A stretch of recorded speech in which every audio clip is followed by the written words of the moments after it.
হযরত আব্বাসকে দেখার পরে বলতেছেন, আবু সুফিয়ান বলতেছেন, ও আব্বাস, তোমার ভাতিজা আব্দুল্লাহর ছেলে তো, সে তো এরকম ভাবে বাদশাহ হয়ে গেছে, সে তো বাদশাহ হয়ে গেছে। এবার আব্বাস বলতেছে, এটা বাদশাহী নয়, তোমার চোখ তোমার সাথে প্রতারণা করতেছে, তোমার চোখ তোমার সাথে জুলুম করতেছে, ভালো করে চোখ মেলে দেখো, ভালো করে দেখো, এরা বাদশাহী নয়। যদি বাদশাহী হইতো তাহলে তোমার এই বডির সাথে তোমার মাথা থাকতো না, বাদশাহী হলে তোমার বডির সাথে মাথা থাকতো না, মাথা আলাদা হয়ে যাইত। এটা বাদশাহী নয়, এটাই হচ্ছে নবুয়ত। সুবহানাল্লাহ।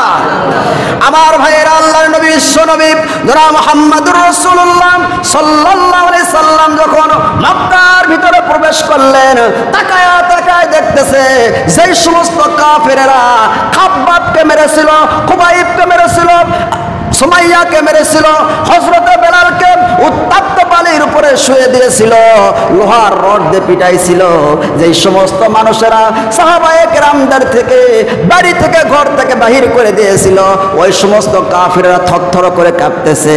তাদের কি আর রূহ ভিতরে আছে? রূহ তো মুখের কাছে চলে আসছে। বুঝেন নাই কথা? আজকে আর যুদ্ধ করতে হবে না, আজকে খালি নবীর একটা চোখের ইশারা করলে ওই কাফেরদের দেহ থেকে মস্তক নিচে পড়বে, কাফেররা ভয়ে থরথর করে কাঁপতেছে। আল্লাহর নবী বললেন, ও কাফেররা, আজকে তোমরা কি আশা করো আমার কাছ থেকে? আজকে কেমন ব্যবহার তোমরা আশা করো? কাফেররা কোনো কথা বলার সাহস পাইল না। একজন কাফের সাহস করে বলে ফেললো, ইয়া মুহাম্মদ, আজকে আমরা তোমার কাছ থেকে আশা করি একজন ভ্রাতুষ্পুত্র, একজন সুন্দর ভ্রাতুষ্পুত্রের কাছ থেকে একটা ভাই যে আশা করে, সেই আশায় আমরা করতে চাই। সুবহানাল্লাহ। কোন হযরতে মুহাম্মদুর রাসূলুল্লাহ সাল্লাল্লাহু আলাইহি সাল্লাম বললেন, ও মক্কার লিডাররা শুনে রাখেন, জেনে রাখেন, আমি সেই সিদ্ধান্ত নিয়ে ফেলে দিয়েছি। আমার ভাই ইউসুফ আলাইহিস সালাম তার 11 ভাইকে দেখার পরে চিনে ফেলে দিয়েছিল। তার 11 ভাইয়েরা ইউসুফ আলাইহিস সালামকে মরণ কুয়ার মধ্যে ফেলে দিয়েছিল। ওটা মরণ টানেল ছিল না, মরণ কুয়া ছিল না, ওই কুয়ার এই পাশ থেকে ঢুকেছিল, আর ওই পাশে মিশরের রাজ সিংহাসনে আল্লাহ পাক ইউসুফ আলাইহিস সালামকে বসায় দিয়েছিলেন। সুবহানাল্লাহ। আমার ভাইয়েরা, হযরত ইউসুফ আলাইহিস সালামকে তার 11 ভাইকে দেখে চিনে ফেলে দিয়েছিল, কিন্তু ইউসুফ আলাইহিস সালাম বললেন, আমাকে কি তোমরা চিনতে পেরেছো? বলে, না, চিনতে পারি নাই। বলে, যে ভাইকে তোমরা কুয়ায় ফেলে দিয়েছিলে আমি সেই ইউসুফ। সমস্ত ভাইয়েরা থরথর করে ভয়ে কাঁপতেছে, আজকে তোমাদেরকে ফাঁসিয়ে দিবে, জুলুম করবে, নির্যাতন করবে। ইউসুফ আলাইহিস সালাম বলেছিলেন, লা তাসরিবা আলাইকুমুল ইয়াওমা, আজকে তোমাদের উপরে কোনো ক্ষোভ নাই, রাগ নাই, নির্দেশ নাই, কোন রকম তোমাদের উপর আমি জুলুম করব না, আজকে তোমাদের সকলকে আমি মাফ করে দিলাম। আল্লাহর হাবিব বললেন, মক্কা বিজয় হয়েছে বিধায় আমি তোমাদের উপর জুলুম করব, অত্যাচার করব, নির্যাতন করব, এটা ভেবো না। আমি সিদ্ধান্ত নিয়েই ফেলেছি, আমি তোমাদের উপরে কোনো রাগ নাই, ক্ষোভ নাই, বিদ্বেষ নাই, কোনো কিনা নাই, হিংসা নাই, আমি তোমাদের সকলকে মাফ করে দিলাম। সুবহানাল্লাহ। ঐতিহাসিক গুণ আশ্চর্য হয়ে গেছেন, এই ঘটনা আপনারা দেখার পর আশ্চর্য হয়েছেন। একটা মানুষের উপরে এতটা নির্যাতন করলো, তার সাথীদেরকে নির্যাতন করলো, মেরে ফেলে দিল, ঘর থেকে বাহির করে দিল, বিয়ে বাল বাচ্চা সবকে ছেড়ে রাতের গভীরে পালিয়ে গেল। তারপরে তার মহানুভবতা দেখে লক্ষ লক্ষ মানুষ একেবারে মুসলমান হয়ে গেছে। জোরে কোন সুবহানাল্লাহ। সমস্ত জনগণই হচ্ছে দেশের জনগণের জান মাল সম্পদ আব্রু রক্ষা করার দায়িত্ব একটা ইমানদারের। সুবহানাল্লাহ। কোন সে ইহুদি হোক, খ্রিস্টান হোক, বৌদ্ধ হোক, নাসারা হোক, হিন্দু হোক, যেই জাতেরই মানুষ হোক না কেন, তার সম্পদের উপরে হানা দেওয়া মুসলমানের জায়েজ নাই। জোরে কোন ঠিক কিনা? আপনি হিন্দুদের সম্পদকে কুক্ষিত করতে পারবেন না, তাদের মন্দির ভাঙতে পারবেন না, এবং তাদের খ্রিস্টানদের গির্জা ভাঙতে পারবেন না, ইসলামে সম্পূর্ণ নিষিদ্ধ করা হয়েছে। আল্লাহর রাসূল বলেছেন, মুসলমান যেখানে আছে বেশি, সংখ্যালঘু যারা আছে তাদের কোনো উপাসনালয় এবং তাদের ধর্মের উপরে আঘাত করলে, সম্পদের উপর আঘাত করলে, বাড়িঘর ভাঙলে, কিয়ামতের দিন আমি নবী ওই মুসলমানের বিপক্ষে, ওই অমুসলিমের পক্ষে হইয়া আল্লাহর দরবারে মামলা দায়ের করব। জোরে কন্যা আল্লাহু আকবার। ইসলাম ধর্ম কত সুন্দর। দেশের মধ্যে একটা দেশে আওয়ামী লীগ থাকবে, বিএনপি থাকবে, জাতীয় পার্টি থাকবে, জাসদ থাকবে, বাসদ থাকবে, নাস্তিক থাকবে, আস্তিক থাকবে, সব মানুষের থাকার এবং বাঁচার অধিকার আছে। জোরে বলুন সুবহানাল্লাহ। আমার ভাইরা, কোন ধর্মের মানুষকে আঘাত করা যাবে না, ইসলাম নিষেধ করে দিয়েছে। একাকিনী গভীর রাত্রিবেলা একজনকে সঙ্গে নিয়ে চুপি চুপি ঘর থেকে বাহির হয়ে হিজরত করলেন। দীর্ঘ 13 দিন পর্যন্ত পায়ে হেঁটে, উঠে চড়ে, ঘোড়ায় চড়ে, কত কষ্ট করে গুহার মধ্যে থেকে কষ্ট করে মদিনায় হিজরত করে চলে গেলেন। আহারে, কত নির্যাতন নিপীড়ন করেছিল বিশ্বনবীকে। মদিনায় যাওয়ার পরে ইসলাম স্টেট কায়েম হয়ে গেল, ইসলাম মদিনা শাসিত হচ্ছে। এবার আর একা নাই, বিশ্ব নবীর সাথে এখন 10,000 সাহাবীকে নিয়ে সেই মক্কায় যাচ্ছে। জোরে কোন সুবহানাল্লাহ। সেই মক্কায় নবীজি গিয়েছিলেন হজ করার জন্য, নবীজিকে হজ করতে দেওয়া হয় নাই, মক্কার ঘর খোলা হয় নাই, নবীজিকে ফেরত দেওয়া হয়েছে। সেই নবীজি আজকে যেখান থেকে চুপি চুপি চলে এসেছিল গভীর রাত্রে, আজকে যাচ্ছে বীরের ভেষে। জোরে কোন আল্লাহ। সজ্জায়, অস্ত্র সজ্জায় সজ্জিত সাহাবীদেরকে নিয়ে যাচ্ছেন। আল্লাহর নবী যখন বিজয় বেশে মক্কা বিজয় করার পরে যখন যাচ্ছেন, আল্লাহর হাবিব বিশ্ব নবী জনাব মুহাম্মদুর রাসূলুল্লাহ অহংকার করেন নাই, তাকব্বুরি করেন নাই, এবং কারো মানুষের বাড়িতে হানা দেয় নাই, কারো বাড়ি ঘর ভাঙে নাই। আল্লাহর নবী বলেছেন, ও সাহাবীরা, কারো বাড়ি ঘর ভাঙবা না, ছোট বাচ্চাদেরকে মারবা না, মহিলাদেরকে মারবা না, অসুস্থ মানুষদেরকে মারবা না, বৃদ্ধদের গায়ে হাত দিবা না। কাউকে যদি অ্যারেস্ট করতে হয়, ধরতে হয়, আমি নবীর কথা অনুমতি বাদ দিয়ে কাউকে ধরাও যাবে না। সুবহানাল্লাহ। আল্লাহ রাব্বুল আলামিন বলেছেন, ওয়ারাইতান নাস ইয়াদখুলুনা ফি দীনিল্লাহি আফওয়াজা। যখন ইসলাম বিজয় হবে, আপনি দেখতে পাবেন দলে দলে লোক ইসলামের ভিতরে চলে আসতেছে। জোরে কোন না সুবহানাল্লাহ। আপনাকে এই অধিকার কে দিয়েছে যে আপনি অন্য ধর্মাবলম্বী মানুষের মন্দিরের উপর আঘাত করবেন? না, এটা মুসলমান করতে পারে না। মুসলমানেরা আরো অন্য ধর্মাবলম্বী মানুষের মন্দির, গির্জা, পেগোডা যা কিছু আছে সেগুলোকে পাহারা দিবে একজন ইমানদারেরা। জোরে কোন সুবহানাল্লাহ।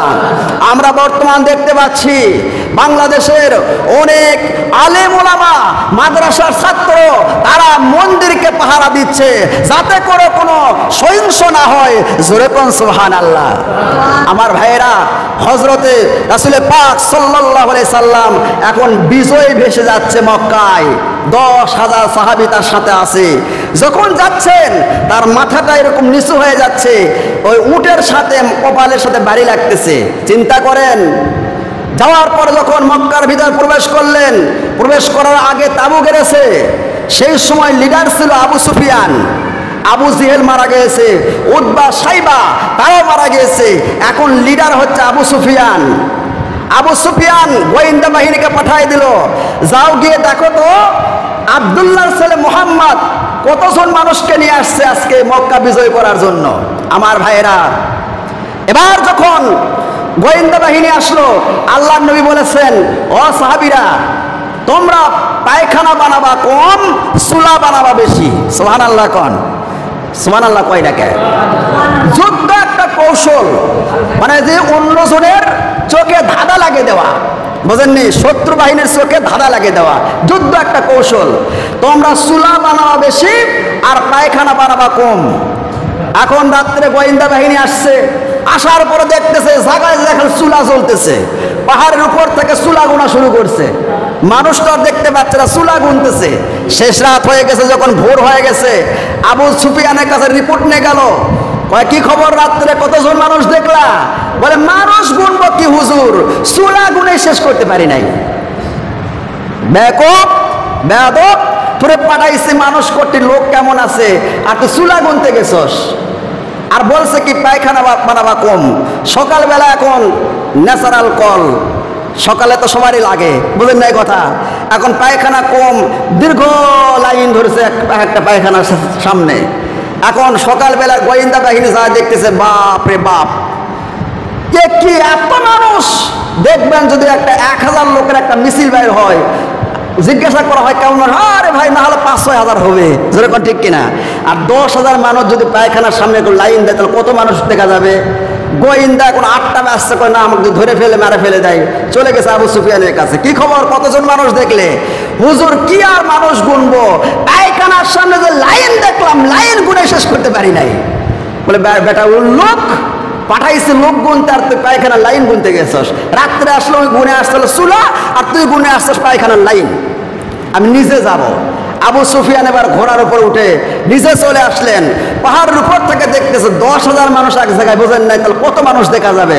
আবু সুফিয়ান সেখান থেকে ফিরতেছে, এমন সময় রাসূলের চাচা আব্বাস রাদিয়াল্লাহু তাআলার সাথে দেখা হয়েছে। হযরত আব্বাসকে দেখার পরে বলতেছেন, আবু সুফিয়ান বলতেছেন, ও আব্বাস, তোমার ভাতিজা আব্দুল্লাহর ছেলে তো, সে তো এরকম ভাবে বাদশাহ হয়ে গেছে, সে তো বাদশাহ হয়ে গেছে। এবার আব্বাস বলতেছে, এটা বাদশাহী নয়, তোমার চোখ তোমার সাথে প্রতারণা করতেছে, তোমার চোখ তোমার সাথে জুলুম করতেছে। ভালো করে চোখ মেলে দেখো, ভালো করে দেখো, এরা বাদশাহী নয়। যদি বাদশাহী হইতো তাহলে তোমার এই বডির সাথে তোমার মাথা থাকতো না, বাদশাহী হলে তোমার বডির সাথে মাথা থাকতো না, মাথা আলাদা হয়ে যাইতো। এটা বাদশাহী নয়, এটাই হচ্ছে নবুয়ত। সুবহানাল্লাহ। আমার ভাইয়েরা, আল্লাহর নবী বিশ্বনবী জনাব মুহাম্মদুর রাসূলুল্লাহ সাল্লাল্লাহু আলাইহি সাল্লাম যখন মক্কার ভিতরে প্রবেশ করলেন, তাকায় তাকায় দেখতেছে যেই সমস্ত কাফেরেরা খাব্বাবকে মেরেছিল, খুবাইবকে মেরেছিল, সুমাইয়াকে মেরেছিল, হযরত বেলালকে উত্তপ্ত বালির উপরে শুয়ে দিয়েছিল, লোহার রড দিয়ে পিটাইছিল, যেই সমস্ত মানুষেরা সাহাবায়ে কেরামদের থেকে বাড়ি থেকে ঘর থেকে বাহির করে দিয়েছিল, ওই সমস্ত কাফিররা থরথর করে কাঁপতেছে। তাদের কি আর রূহ ভিতরে আছে? রূহ তো মুখের কাছে চলে আসছে, বুঝেন নাই কথা। আজকে আর যুদ্ধ করতে হবে না, আজকে খালি নবীর একটা চোখের ইশারা করলে ওই কাফেরদের দেহ থেকে মস্তক নিচে পড়বে। কাফেররা ভয়ে থরথর করে কাঁপতেছে। আল্লাহর নবী বললেন, ও কাফেররা, আজকে তোমরা কি আশা করো আমার কাছ থেকে? আজকে কেমন ব্যবহার তোমরা আশা করো? কাফেররা কোনো কথা বলার সাহস পাইল না। একজন কাফের সাহস করে বলে ফেললো, ইয়া মুহাম্মদ, আজকে আমরা তোমার কাছ থেকে আশা করি একজন ভ্রাতুষ্পুত্র, একজন সুন্দর ভ্রাতুষ্পুত্রের কাছ থেকে একটা ভাই যে আশা করে সেই আশায় আমরা করতে চাই। সুবহানাল্লাহ। কোন হযরতে মুহাম্মদুর রাসূলুল্লাহ সাল্লাল্লাহু আলাইহি সাল্লাম বললেন, ও মক্কার লিডারেরা শুনে রাখেন, জেনে রাখেন, আমি সেই সিদ্ধান্ত নিয়ে ফেলে দিয়েছি। আমার ভাই ইউসুফ আলাইহিস সালাম তার 11 ভাইকে দেখার পরে চিনে ফেলে দিয়েছিল। তার 11 ভাইয়েরা ইউসুফ আলাইহিস সালামকে মরণ কুয়ার মধ্যে ফেলে দিয়েছিল। ওটা মরণ টানেল ছিল না, মরণ কুয়া ছিল না, ওই কুয়ার এই পাশ থেকে ঢুকেছিল, আর ওই পাশে মিশরের রাজ সিংহাসনে আল্লাহ পাক ইউসুফ আলাইহিস সালামকে বসায় দিয়েছিলেন। সুবহানাল্লাহ। আমার ভাইয়েরা, হযরত ইউসুফ আলাইহিস সালামকে তার 11 ভাইকে দেখে চিনে ফেলে দিয়েছিল, কিন্তু ইউসুফ আলাইহিস সালাম বললেন, আমাকে কি তোমরা চিনতে পেরেছো? বলে, না, চিনতে পারি নাই। বলে, যে ভাইকে তোমরা কুয়ায় ফেলে দিয়েছিলে আমি সেই ইউসুফ। সমস্ত ভাইরা থরথর করে ভয়ে কাঁপতেছে, আজকে তোমাদেরকে ফাঁসিয়ে দিবে, জুলুম করবে, নির্যাতন করবে। ইউসুফ আলাইহিস সালাম বলেছিলেন, লা তাসরিবা আলাইকুমুল ইয়াওমা, আজকে তোমাদের উপরে কোনো ক্ষোভ নাই, রাগ নাই, নির্দেশ নাই, কোন রকম তোমাদের উপর আমি জুলুম করব না, আজকে তোমাদের সকলকে আমি মাফ করে দিলাম। আল্লাহর হাবিব বললেন, মক্কা বিজয় হয়েছে বিধায় তোমাদের উপর জুলুম করব, অত্যাচার করব, নির্যাতন করব, এটা ভেবো না। আমি আমি সিদ্ধান্ত নিয়েই ফেলেছি, আমি তোমাদের উপরে কোনো রাগ নাই, ক্ষোভ নাই, বিদ্বেষ নাই, কোনো কিনা নাই, হিংসা নাই, আমি তোমাদের সকলকে মাফ করে দিলাম। সুবহানাল্লাহ। ঐতিহাসিক গুণ আশ্চর্য হয়ে গেছেন। এই ঘটনা আপনারা দেখার পর আশ্চর্য হয়ে গেছেন। একটা মানুষের উপরে এতটা নির্যাতন করলো, তার সাথীদেরকে নির্যাতন করলো, মেরে ফেলে দিল, ঘর থেকে বাহির করে দিল, বিবাল বাচ্চা সবকে ছেড়ে রাতের গভীরে পালিয়ে গেল। তারপর তার মহানুভবতা দেখে লক্ষ লক্ষ মানুষ একইবারে মুসলমান হয়ে গেছে। জোরে কোন সুবহানাল্লাহ। এমনি সময় রাসূল পাক সাল্লাল্লাহু আলাইহি সাল্লাম দেখতে পাইলেন একজন বুড়ি মানুষ একটা গাঠুরি নিয়ে মাথায় না একবার ফেলে দেয়, দৌড়াইতেছে। আল্লাহর হাবিব বিশ্ব নবী জনাব মুহাম্মদুর রাসূলুল্লাহ সাল্লাল্লাহু আলাইহি সাল্লাম চলে গেলেন বুড়ির কাছে, যা বলতেছে, বুড়িমা এই গাঠুরি নিয়ে আজকে আপনি কোথায় যাইতেছেন?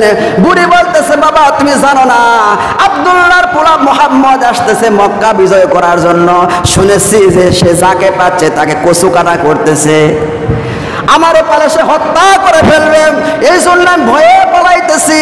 আল্লাহ নবী বললেন, মা তুমি কি সেই আব্দুল্লাহর পোলা মুহাম্মদকে কোনোদিন দেখেছেন? বল না দেখি নাই। বালাই শাক দেখি নাই, তার কথা শুনে যে ভয় লাগতেছে, দেখলে তো আমি দম আটকে মারাই যাব, দেখিনি তাও ভালো। আল্লাহ নবী পরিচয় দিলেন না, বললেন